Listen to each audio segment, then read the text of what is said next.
Olá, pessoal! Hoje eu vou contar uma historinha de uma das épocas do ano que eu mais amo, a época de festa junina. Essa história foi escrita pelo incrível autor Ricardo Azevedo e ganhou uma adaptação aqui feita por mim, Dani Balieiro Amorim. Prepare o coração e o chapéu de palha, porque lá vem a alegria. A fogueira do seu João. Era uma vez um senhor muito simpático chamado Seu João, que morava numa vila cheia de gente animada e festas coloridas.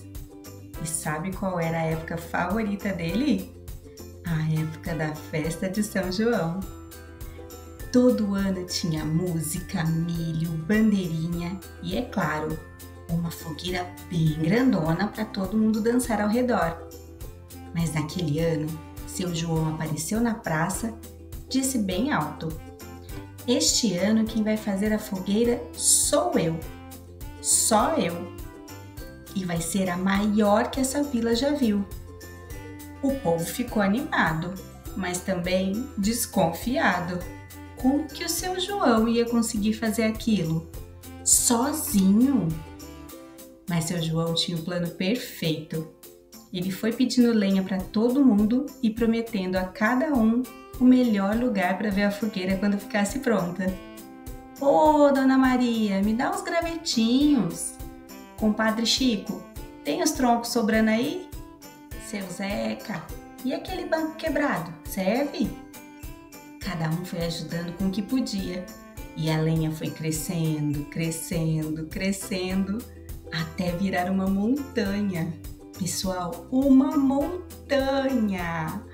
Era com certeza a maior fogueira que todo mundo já tinha visto.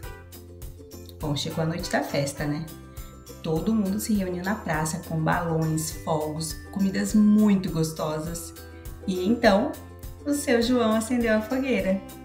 Ela subiu alto, iluminou o céu e aqueceu o coração de todo mundo. As crianças dançaram quadrilha, os velhinhos bateram palma e a vila inteira ficou feliz.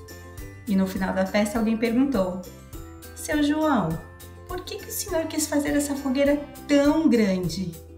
E ele respondeu sorrindo: "Porque quando a gente junta um pouquinho de cada um, dá para fazer uma coisa bonita para todo mundo." E essa foi a nossa história de hoje. Fim.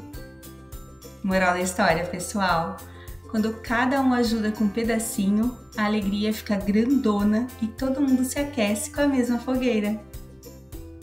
Se você gostou, deixa aqui seu joinha, se inscreve no canal para não perder nenhuma notificação e compartilha com quem você ama as historinhas juninas também. Até a próxima!